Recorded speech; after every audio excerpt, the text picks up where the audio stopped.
ഞങ്ങൾ രാവിലെ തന്നെ മേക്കപ്പ് ചെയ്യാൻ വന്നിരിക്കുകയാണ്. അപ്പോൾ ഇന്നാണ് നമ്മുടെ മാമോദിസ ഡേ. ഇപ്പോൾ സമയം ഒരു 9:30 ആയിട്ടുണ്ട്. ഞാൻ വന്നപ്പോഴത്തേക്കും ചേച്ചിയുടെ മേക്കപ്പ് ഒക്കെ സ്റ്റാർട്ട് ചെയ്തിട്ടുണ്ടായിരുന്നു. വീട്ടിൽ എന്ത് ഫംഗ്ഷൻ ഉണ്ടെങ്കിലും ഞങ്ങൾ റെഡി ആവാൻ ഇവിടെയാണ് വരാറുള്ളത്. ഇത് നമ്മുടെ ഫാബി മേക്ക് ഓവർ ആണ് കേട്ടോ. എന്റെ ഹെയർ കേളി ആയതുകൊണ്ട് അതിന്റെ കാര്യത്തിലാണ് എനിക്ക് ഏറ്റവും ടെൻഷൻ. ചേച്ചിയുടെ കഴിഞ്ഞപ്പോൾ ഇങ്ങനെയാണ് ലുക്ക് വന്നത്. കാണാൻ നല്ല ഭംഗിയുണ്ടായിരുന്നു. എനിക്ക് ഏറ്റവും ഇഷ്ടപ്പെട്ടത് ചേച്ചിയുടെ ഹെയർ ആയിരുന്നു.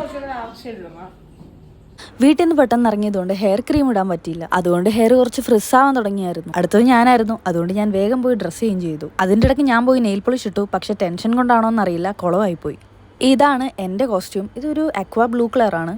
വീട്ടിലെല്ലാവരുടെയും ഒരു പൗഡർ ബ്ലൂ ഷെയ്ഡാണ്. എനിക്കെപ്പോഴും എല്ലാവരിൽ നിന്നും കുറച്ച് ഡിഫറെൻ്റ് ആയിട്ടുള്ള കളർ ഇടാനാണ് ഇഷ്ടം. നെക്സ്റ്റ് എൻ്റെ സ്റ്റാർട്ട് ചെയ്യാൻ പോവാണ്. എനിക്ക് നല്ല ടെൻഷൻ ഉണ്ടായിരുന്നു. ത്രെഡ് ചെയ്തിട്ട് കുറച്ച് അധികം നാളായതുകൊണ്ട് ഫസ്റ്റ് തന്നെ ത്രെഡ് ചെയ്തു. എനിക്കൊരു ലൈറ്റ് ആയിട്ടുള്ള മേക്കപ്പ് മതി എന്നാണ് ഞാൻ പറഞ്ഞത്.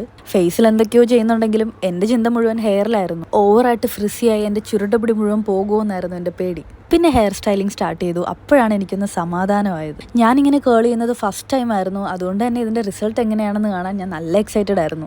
ഓരോ ഗേൾസിനെ ഇങ്ങനെ സെറ്റ് ചെയ്ത് കഴിയുമ്പോഴും എനിക്ക് ഭയങ്കര റിലാക്സിങ് ആയിരുന്നു. പിന്നെ എങ്ങനെയെങ്കിലും ഒന്ന് ഫോട്ടോ എടുത്താൽ മതിയെന്നായി. എനിക്ക് എൻ്റെ ലുക്ക് ഒത്തിരി ഇഷ്ടപ്പെട്ടു. നല്ല ഗ്ലോയിങ് ആയിട്ട് ഫീൽ ചെയ്തു. എന്നാൽ നല്ല സിമ്പിളും ആയിരുന്നു. പ്രത്യേകിച്ച് എൻ്റെ ഹെയർ ഞാൻ എക്സ്പെക്ട് ചെയ്തതിലും മേളിലായിരുന്നു. ഞാൻ വിചാരിച്ച പോലെ കുളമായൊന്നുമില്ല. എല്ലാം കഴിഞ്ഞപ്പോഴത്തേക്കും 11:30 ആയി. ഫംഗ്ഷൻ 12 മണിക്കാണ്. പിന്നെ അങ്ങോട്ടൊരു ഓട്ടോ ആയിരുന്നു. Okay, by.